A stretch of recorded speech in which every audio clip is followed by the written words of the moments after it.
Hello, everybody. This is Punching Up Podcast with your host, Tyler Shane. When most people picture war, they picture explosions, fighter jets crossing the night sky, missiles being launched from ships, satellite images showing buildings reduced to rubble, politicians standing behind podiums and promising that everything is going according to plan. That is the picture we are usually given. But what if that picture only shows part of the war? What if the most important battles are not happening when the cameras are pointed? What if they are happening inside oil markets, shipping companies, insurance offices, government budgets, and ordinary American households? Think about that for a second. A missile strike may make the evening news. A shipping insurance premium does not. A fighter jet creates drastic footage. A rise in fertilizer prices does not. But one of those things are affecting your grocery bill for months after the explosion disappears from television. So, today, I want to look at a conflict involving Iran from a different angle. Not because the military side does not matter, it absolutely does. People are dying. Governments are making decisions that could reshape the region. Nuclear surety, military deterrence, and international law are all deserve serious attention. But there is another story underneath the obvious story. It is a story about geography. It is a story about energy. It is a story about leverage. And the most importantly, it is a story about who pays because war are not only fought with missiles, they are also fought with markets. And sometimes the country that looks strongest on the battlefield is not the country that walks away with the most power when the accounting is finished. By the end of this video, I want to answer three questions. First, why does one narrow stretch of water matter so much to the entire world? Second, how can a country lose militarily, but still create enormous economic dangers? And third, how could the biggest beneficiary of a conflict be a country that never fires a shot? That last question may be the most important one. But first, we need to understand the map. Let us begin with the obvious part. When conflict erupts involving Iran, Israel, and the United States, or the Persian Gulf, the public conversation usually focuses on military events. Which targets were hit? How many aircraft were involved? What kind of missiles were used? Did the strike destroy a nuclear facility? Did Iran respond? Was a ship damaged?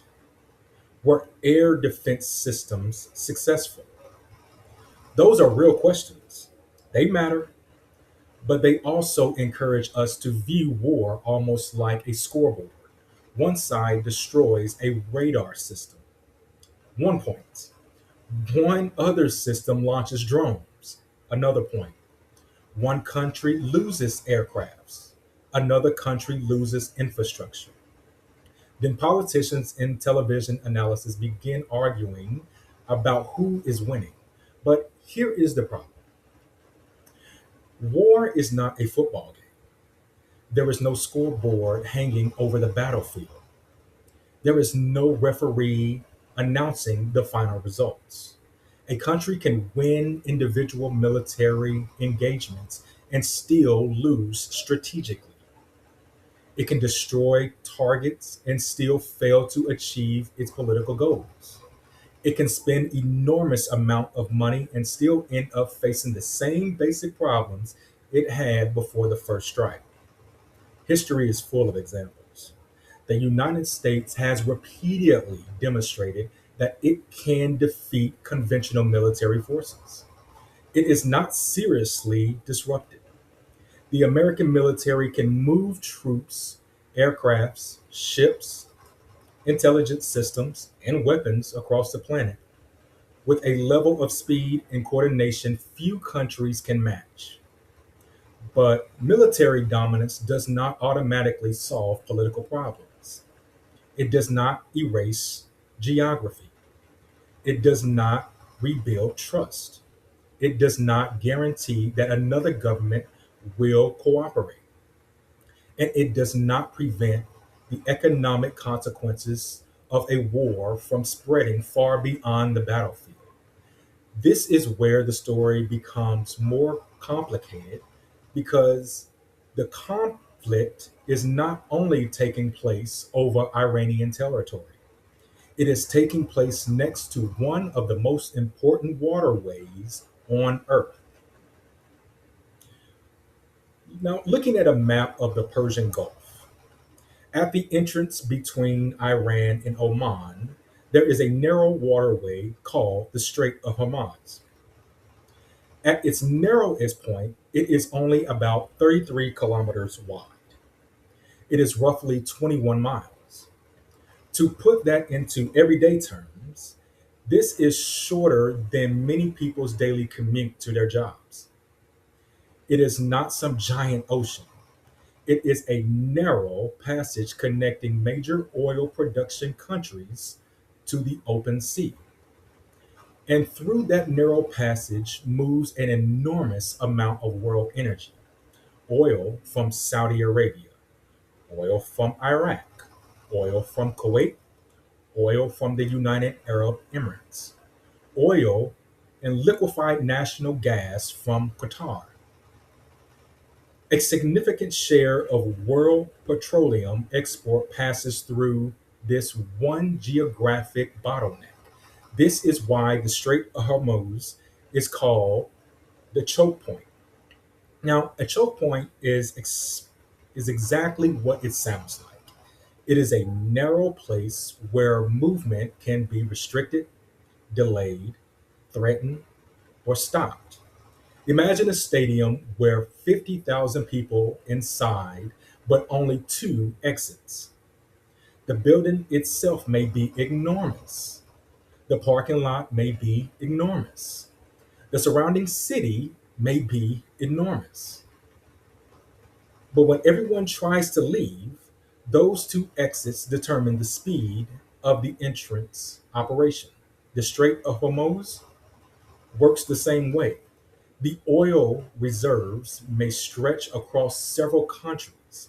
The tankers may be massive. The buyers may be thousands of miles away. But the large amount of that energy still has to move through the same narrow exit, and Iran sits directly beside it.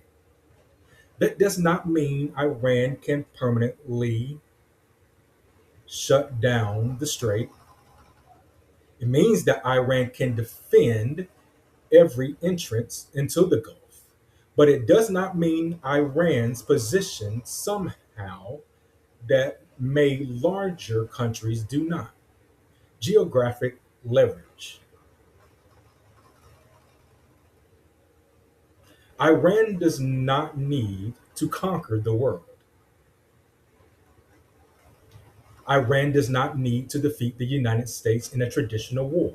It only needs to create enough doubt about whether ships can safely move through that water. That doubt alone can become a weapon. And this is where we need to talk about the difference between closing the strait and making people believe it might close, because those are not the same thing. But economically, both can be damaging. Here is something important about modern market. Prices do not only react to what has already happened. They react to what people believe may happen next. Imagine a major hurricane is headed toward the Gulf Coast. The storm has not arrived yet. No refinery has been damaged. The pipeline has shut down. No pipeline has shut down, but gasoline prices may begin rising before the hurricane makes landfall. Why? Because markets are preparing for a possibility of disruption. Trades begin buying, companies adjust their plans, refineries prepare for shutdowns, shipping schedules change, people become nervous. Expectations move first, reality follows later. The same thing happens during the military crisis. Iran does not necessarily have to sink dozens of tanks to disrupt global shipping. It may only need to demonstrate a tanker are at or they only have to demonstrate that tankers are at risk. A mine in a water, a missile fired near a commercial vessel, a tanker seized, a naval warning, a drone spotted over a shipping lane. Any one of those events can change the calculation of ship owners and insurance companies. And insurance is a huge part of this story.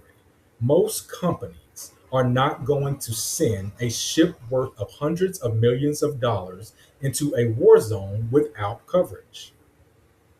If the risk increases, the insurance price increases. If the insurance price rises too much, shipping becomes less profitable. And if companies decide the danger is too high, they may ship sail through the area altogether, or they might stop selling through the area altogether. Now, think about how strange this is. Iran may not have to physically stop even tankers. Private companies may stop themselves. That is what makes economic disruption so powerful. The market can multiply the threat. The military action creates fear. Fear rises insurance costs. Higher insurance costs affect shipping. Shipping delays affect supply. Oil prices affect transportation.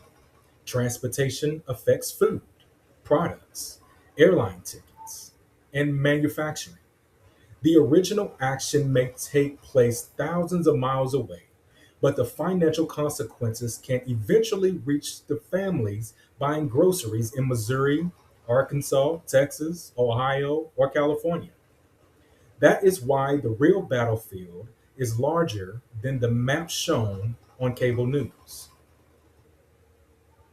Whenever international politics becomes complicated, people often tune out. And honestly, I understand why. Names of foreign officials, military acronyms, complicated alliances, maps of places most of us have never visited. It can feel distant. But here is why this matters to ordinary Americans. You may never buy a barrel of crude oil. You may never invest in any future contracts. You may never step onto a tanker, but you buy things that depend on fuel. You buy groceries delivered by trucks. You buy clothes shipped from factories. You order packages, transported by planes and delivery vans. You may drive to work. You may pay for airline tickets. You may heat or cool your home using energy connected to global markets. Farmers use fuel, tankers use fuel, construction crews use fuel, airlines use fuel, factories use energy. When the cost of transportation goes up, businesses have to decide what to do with that cost. They could absorb it, they could reduce spending elsewhere, they could lower wages, they can delay hiring, or they could pass the cost to the consumer. Usually, some combination of those things happen. That is why an international conflict can eventually show up in your personal budget, not because of political politician sends you a separate bill labeled war expenses. The cost arrives indirectly: higher gasoline prices, more expensive flights, rising food costs, more expensive building material, products taking longer to arrive, interest rates remaining higher if inflation becomes harder to control. This is one reason I think political coverage often fails ordinary people.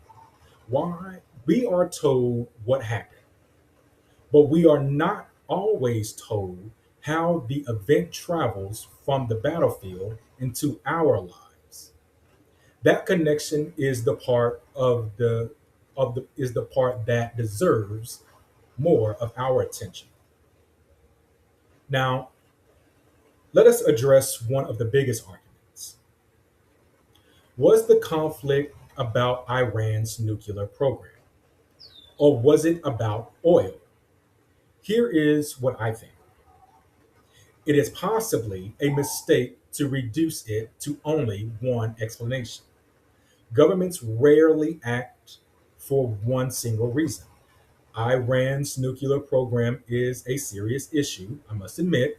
Israel has long viewed the possibility of a nuclear armed Iran as an existential threat. That means Israeli leaders believe it could threaten the survival of their country. The United States has also opposed Iran's developing nuclear weapons. Iran, meanwhile, has argued that its nuclear activities have peaceful purpose, even as international inspections, foreign governments, and security analysis have believed the meaning of its enriched program and the level of risk it presents. The nuclear question is not fake. It is not automatically propaganda. It deserves serious explanations. But oil, shipping, and regional power also matters. A conflict can be motivated by security concerns and still produce economic consequences that becomes more important than the original military goal. It can begin with nuclear facilities and then end up changing energy markets. It can begin as an effort to weaken Iran's military capability and end up strengthening China's bargaining position. That is how complex systems work. The opening reason for a war and the final reason for a war are not always the same. The United States invaded Afghanistan after the September 11th attack, but the conflict later became about nation building, counterinsurgents, regional politics, corruption, and the ability of the Afghan government to survive. The original mission evolved. The Iraq War was publicly connected to weapons of mass destruction. We all remember this. But it eventually became a conflict about occupation, insurgents, sectarian violence, Iranian influence, and rebuilding the Iraqi state. Wars change once they begin. That is why the public should be skeptical whenever politicians present a military operation as simple, limited, and predictable. It may begin with one objective, then reality takes over. Now, here is the question. I keep coming back to: what would winning actually look like? Would victory mean destroying Iranian nuclear facilities? Programs by several years? Would it mean removing the Iranian government? Would it mean keeping the Strait of Hormuz open? Would it mean preventing attacks against Israel? Would it mean forcing Iran into negotiation? Those are completely different goals, and they require different strategies. You cannot judge whether a war succeeded if nobody clearly defines success. This happens more often than people realize. Political leaders describe military actions with words like decisive, necessary, historical, overwhelming, or successful, but those words are not measured. They are sales language. To make success, we need specific questions. What the threat removed or only delays? Was the region made safer? Did the Allies become more secure? Did the risk of a large war decrease? Did Iran lose the ability to disrupt shipping? Did the United States strengthen or weaken its influence? Did ordinary people experience more stability? Did the cause match the result? Those questions are much harder than asking how many targets were destroyed. A military can successfully hit a building. We do it all the time. That does not mean the political objective was achieved. That is the difference between a tactical success and strategic success. Tactical success means you accomplish a specific military task. Strategic success means the task produced a large outcome you wanted.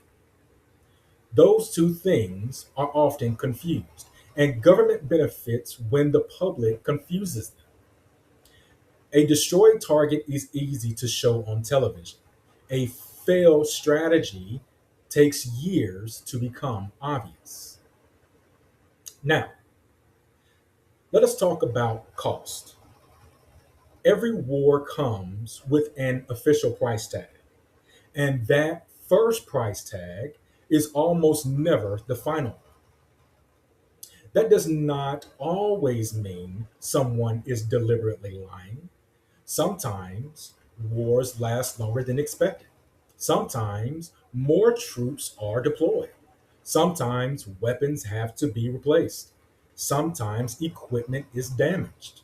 Sometimes government counts only direct combat spending while leaving out long term expenses. But the pattern is still important. Early estimations are usually smaller. Larger's estimate Larger estimates grow. Why? Because the visible expense are only the beginning. There are munitions, missiles, bombs, aircraft operations, naval deployments, fuels, maintenance, logistics, intelligence, security. Then there are a less visible expense, replacing weapons that were used, repairing equipment, supporting veterans, paying disability benefits, targeting injuries, paying interest on borrowed money, maintaining a military presence after the major fighting ends. Those expenses can continue for decades.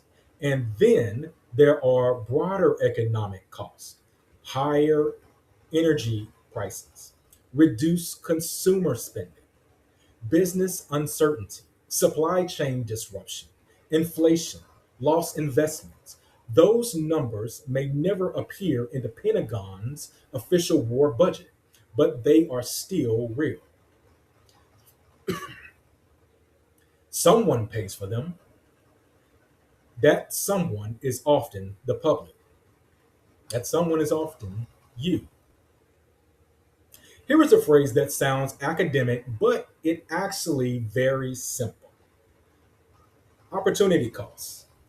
Opportunity cost means that when you spend money on one thing, you lose the chance to spend it on something else. A family understands this. If you spend $1,000 repairing a transmission, that may be $1,000 you cannot put away towards vacations or schools, clothes, savings, or debts. A repair may be necessary, but there is still a trade off. Government spending works the same way. Money spent on military operation cannot simultaneously repair bridges, hire teachers, expand medical care, or reduce the deficit. Now, that does not automatically mean Military spending is wrong. National defense is a legitimate responsibility. Sometimes military opportunities may be necessary, but the trade off still exists. And the public deserves an honest discussion about it. Whenever politicians say, we cannot afford a domestic program, people should remember how quickly the government can find enormous sums of money during a military emergency. Again, that does not prove every domestic program is good. It does not prove every military operation is bad, but it does reveal priorities. Budgets are moral documents. They show what leaders are willing to fund. They show which risk they take seriously. They show whose suffering receives an immediate response and whose suffering is told to wait. That is why the ledger matters. It tells us what speeches often hide. Now, let us flip the perspective. Iran also pays. And the idea that Iran can create economic disruption does not mean Iran escaped the consequences. In fact, one of Iran's greatest strengths is also one of its greatest weaknesses. Iran depends heavily on energy exports. Oil revenue supports the government. It helps fund public spending. It helps pays for imports. It brings foreign currency into the country. When oil exports are restricted, Iran loses money. When sanctions tighten, buyers may demand discounts. When ships become dangerous, Iran's own tankers face problems. When the Strait of Hormuz becomes unstable, Iran competitors suffer. But Iran suffers too. That is the contradiction. Iran can threaten the waterway, but it also needs the waterway. Imagine owning a store located on the only road into town. You have leverage because everyone must pay your property. But if you block the road completely, customers cannot reach your store either. That is Iran's problem. Closing or threatening the strait can rise global prices. It can frighten governments. It can force negotiations, but it can also reduce Iran's own ability to sell oil. And Iran has less financial room to absorb long term loss than the United States. The American economy is much larger. The United States has access to global capital markets. It issues the world's main reserve currency. That means the dollar is widely held and used by governments, banks, and businesses. Iran does not have those advantages. A drop in oil reserve can hit Iran's budget much faster. The currency can weaken. Import goods become more expensive. Inflation rises. Medicine becomes harder to obtain. Food prices increases. Ordinary Iranians feel the pressure. This is why economic leverage can be real and self-destructive at the same time. Iran can hurt the world, but it can't easily protect itself from the damage. Now, whenever governments talk about sanctions or economic pressures, they usually describe the policy as if it only affects leaders. But economic pain rarely stays inside government buildings. It spreads. A weaker currency makes imported medicine more expensive. Inflation eats away at salaries. Small businesses struggle to replace equipment. Families spend more on food. People with savings watches those savings values lose. Young people see fewer opportunities. The government may still find money for military and security property priorities. Ordinary citizens may be the ones forced to adjust first. This does not mean economic sanctions have no purpose. They can create pressure. They can restrict access to weapons and technology. They can reduce a government's ability to finance military activity, but we should be honest about who pays. Governments also survive conditions that become unbearable for the public. That raises a moral question. How much civilian suffering is acceptable in the name of strategic pressure? There is no easy answer, but avoiding the question does not make it disappear. And this is where political discussion often becomes dishonest. Supporters of war may ignore civilian suffering on the other side. Opponents of war may ignore the real security threat posed by the Iranian government. Both are mistakes. We can criticize the Iranian government. We can take Israel's security concerns seriously. We can question America's military strategy, and we can care about civilians in every country involved. Those ideas are not contradictory. They are what serious analysis require. Now, here is where the story becomes even more interesting. While the United States and Iran absorb a direct cost of the conflict, other countries are watching. They are adjusting.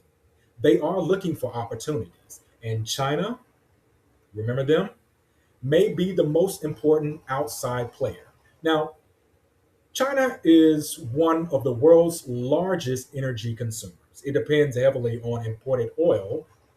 It has spent years building relationships with energy producing countries. It has also tried to reduce its dependency on financial systems controlled by the United States.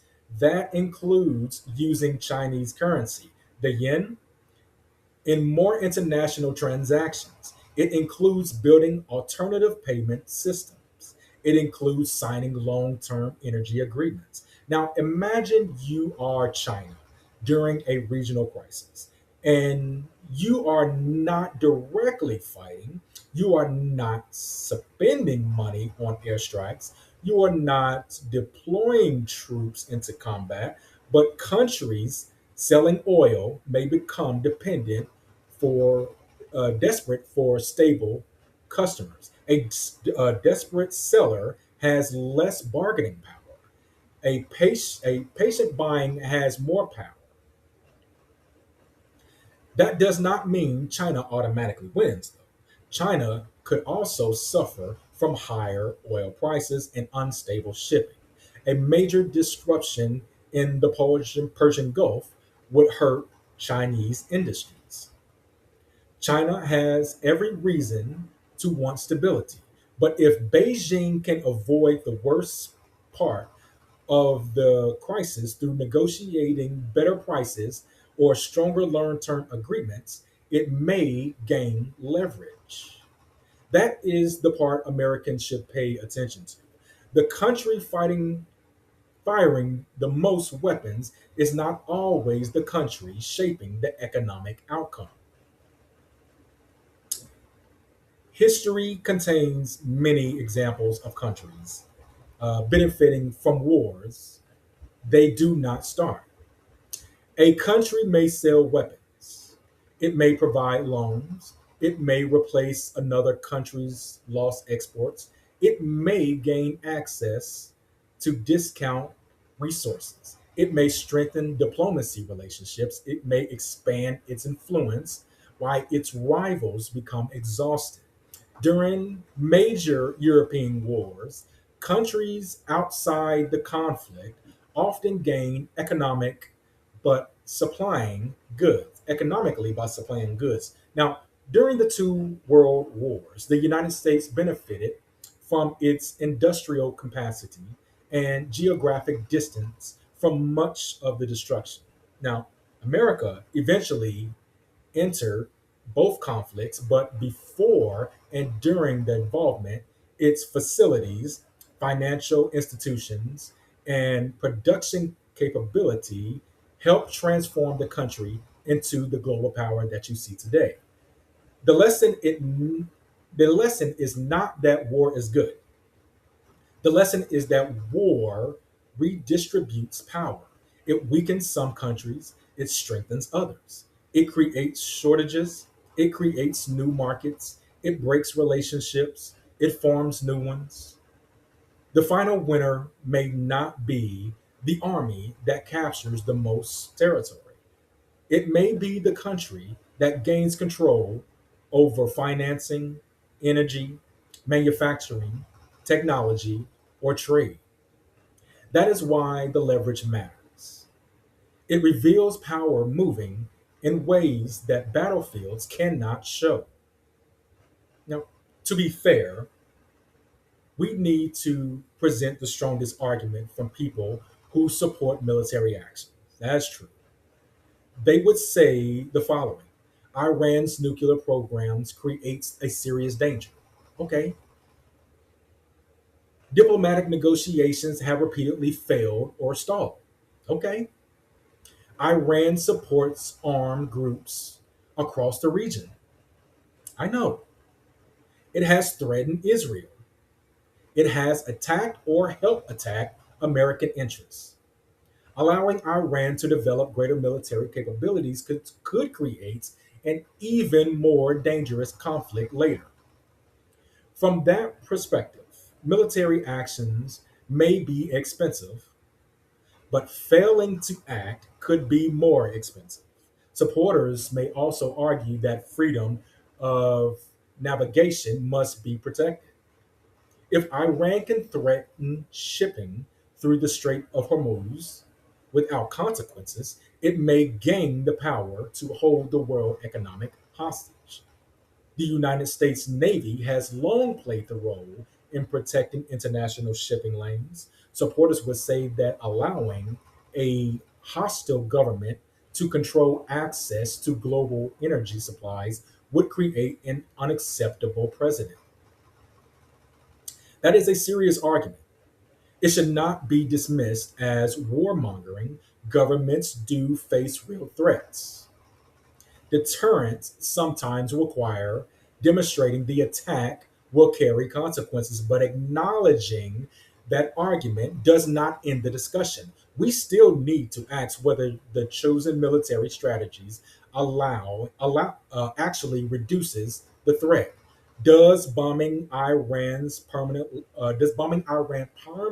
solve the nuclear issue? Does it delay the program? Does it encourage Iran to accelerate its efforts underground? Does it strengthen hardliners inside the country? Does it increase the chances of retaliation? Does it make American allies safer? Those questions matter just as much as the argument of action. Critics would argue that military strikes often create a very instability they are supposed to prevent. They may delay a weapons program without removing the knowledge, keeping to rebuild it. They can strengthen political leaders who use foreign attacks to rally political support. It can increase terrorism, cyber attacks, proxy warfares, and regional conflicts. Critics would also say that wars are easier to begin than to end. I would agree.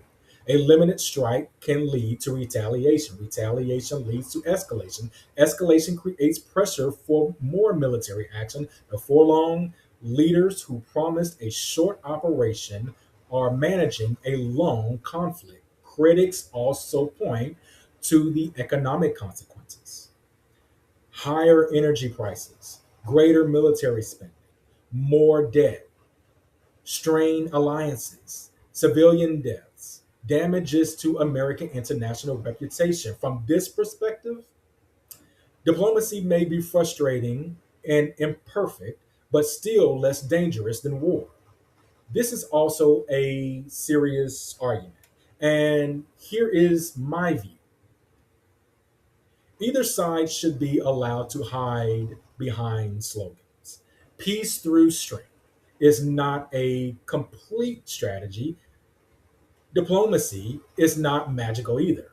Military forces can fail, diplomacy can fail, sanctions can fail. The question is not which word sounds better. The question is which contribution to policies is more likely to produce a safer outcome at an acceptable cost. Political media loves simple stories. The good guys and the bad guys, strength and weaknesses, victory and surrender. But international policies is rarely that clean. Iran's government can be repressive, repulsive, and dangerous. American military strategies can still be flawed. Israel can face real threats. Palestinians, Iranians, Israelis, Americans, and people across the Gulf can all suffer from decision making by leaders. China can benefit economically without becoming some all powerful mastermind controlling every event. Multiple things can be true at once. They may not fit nearly into a thumbnail, but it is the truth. And I think viewers deserve that complexity. My job is not to tell you that one side is always right. My job is to show you the incentives, show you the costs, show you what each government says, then compare those claims that what actually happens with what actually happens. Because politicians should not be judged only by their intentions. They should be judged by outcomes. So, did the United States win? Militarily, the United States has destroyed targets, yes, protected ships, sure, and demonstrated overwhelming force. That matters. It may delay Iran's military and nuclear capabilities. It may reassure allies. It may weaken part of Iranian defensive systems. And those could be real achievements. But strategically, the answer is harder. If Iran remains capable of disrupting the strait, the geographic problem still exists. If Iran rebuilds its nuclear capabilities, the threat may only be delayed. If American allies begin creating independent relationships, then Iran becomes no longer trustworthy for Washington's strategies. American influence could weaken. If China gains greater access to discount Iranian oil, Beijing may gain leverage. If the United States spend enormous sums and absorb greater inflation, the cost may outweigh the benefit. Victory depends on the goal. And if the goal keeps changing, that is a warning sign. Did Iran win? Iran may successfully demonstrate that it can create global economic pain. It has. It may prove that no military power can ignore its location. It may survive strikes from a much stronger opponent. Survival itself can become the form of political victory. But Iran also pays heavily. Its infrastructures can be damaged, its oil exports can decline, its currency can weaken, its citizens can face inflation and shortages. Its government may become more dependent on China. Its military capabilities may be reduced, its nuclear program may be delayed. So, calling Iran the winner may also be too simple. Iran leverage is real, but it comes at a cost.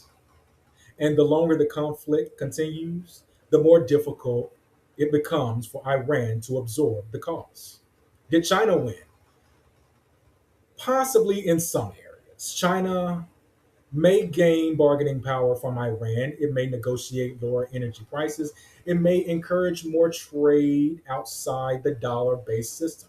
It may it may prove itself as a diplomatic alternative to the United States. It may watch the United States spend money and attention in the Middle East while Beijing focuses elsewhere. But China also faces risk. A long disruption in the Persian Gulf would threaten Chinese energy supplies. Higher oil prices would hurt Chinese manufacturers too. Regional instability would damage Chinese overseas investments as well. China does not want chaos. It wants access, stability, and influence.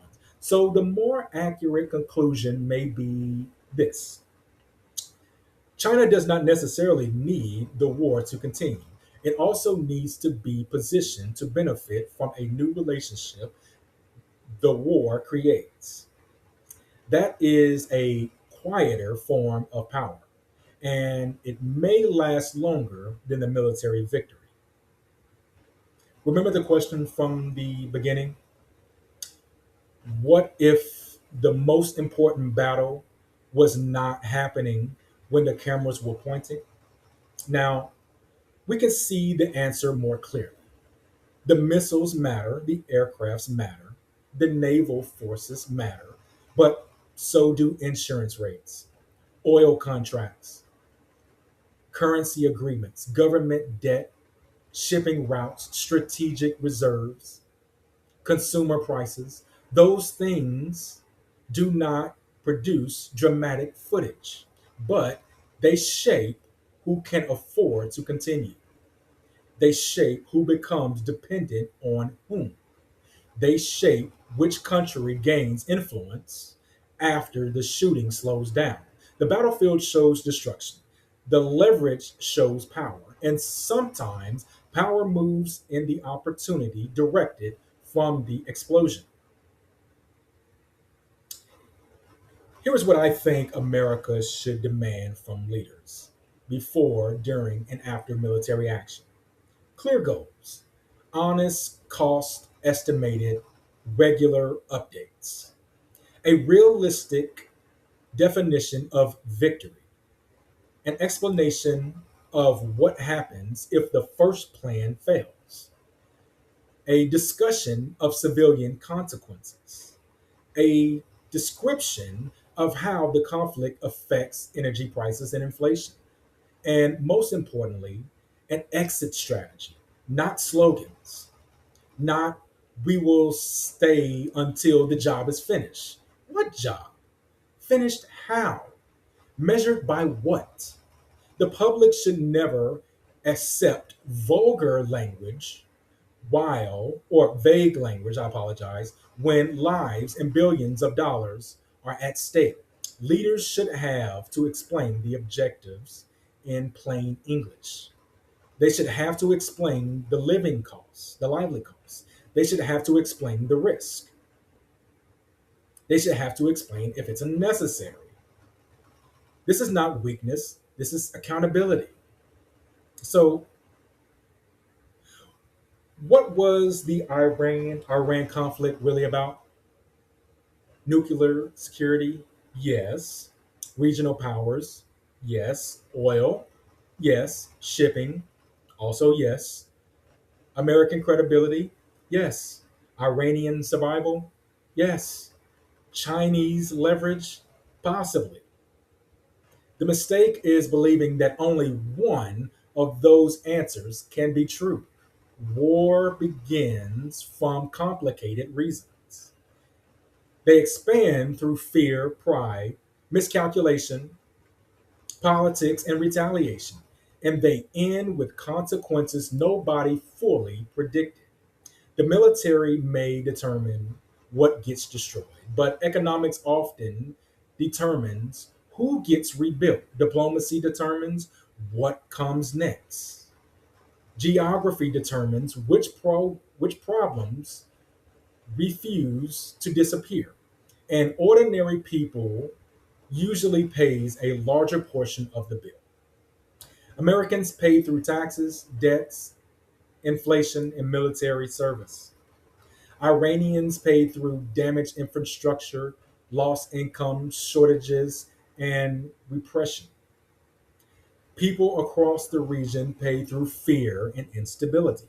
And outside powers may gain influence while everyone else is exhausted. That is why I believe we need to look beyond the battlefield, not because missiles do not matter, but because missiles are only one part of the story.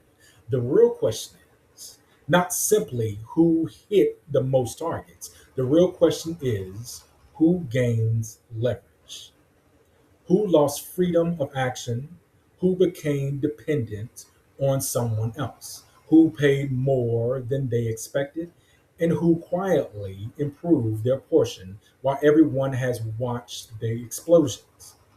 History remembers dramatic movements, the strikes, the speeches, the ceasefires, the image of a president standing behind a podium.